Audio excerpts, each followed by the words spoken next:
sorry. I'm in a real hurry. I've got a big birthday party planned for my son Tyler, and I'm late. And I've still got to get to the party store. No problem. These coloring books and this RC car are going to make great gifts. Okay, your total is...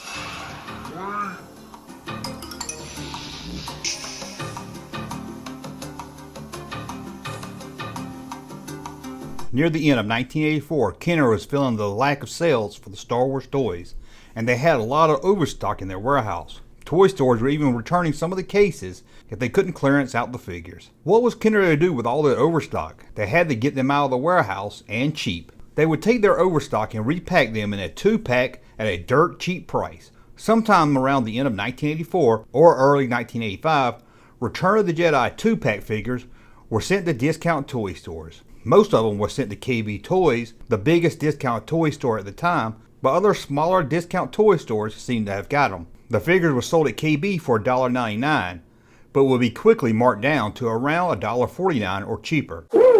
Items that we are going to sell at, they've got to be below cost. They are below cost. I can tell you right now, I've looked at some of these prices, and on some of these discount stores in LaGrange or anywhere and everywhere else, never seen them lower than that.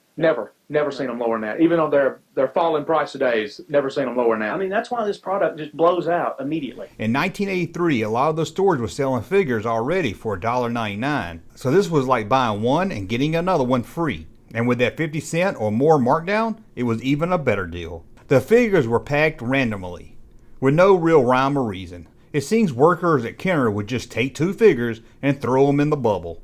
And I mean throw them in, as you can find the figures facing backwards or even upside down. It's also believed that some of these figures were packed using old stock that KB Toys and other stores had that become loose and they couldn't sell them. The cards for the action figure were cheaper than what Kenner was used to doing. The front of the card looks like a photocopy, and the back, there was no checklist of action figures. There was not even a barcode. There was nothing, just plain cardboard. Even the bubble was cheap, as they are really thin and seem easy to dent.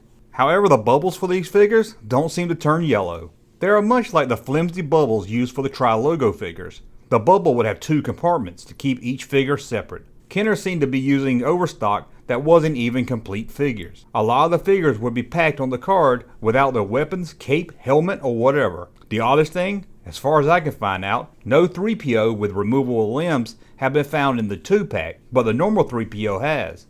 That figure has stopped being produced about 3 years before. It seems when Kenner swapped from the normal 3PO to the removable limb 3PO, they must have had a lot of old stock laying around and now knew a way to get rid of them. Most of the figures were for Return of the Jedi, but overall, figures from all 3 movies can be found on the card. So how many different 2-packs did they make? Well, there seems to be no official number, but it seems to be in the thousands. Some have even given the count as high as 2,000. You'd think with so many of these, they would be cheap and easy to find.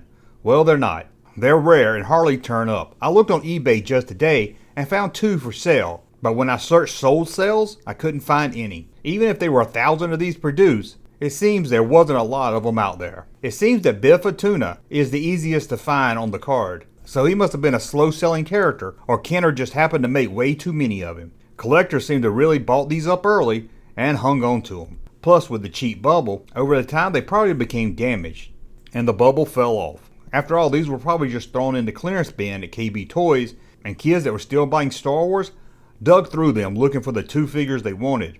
I also couldn't find anyone that actually remembered seeing these at a store, but I'm sure someone did. But it doesn't seem to be something that was sent to every KB store, as the ones that can recall them are few and far between. Well, that's a look at the Return of the Jedi 2-pack. Hope you enjoyed this video. Did you ever find them at KB? If you did, let me know that and more in the comments below. I want to thank you for watching, and as always, thumb up the video so I know you like my content, subscribe to the channel, and we'll talk again soon. Y'all come see us. We're opening up at 5:30 a.m. today after Thanksgiving. Normal mall hour starting after that. That's right. All right, y'all come see us.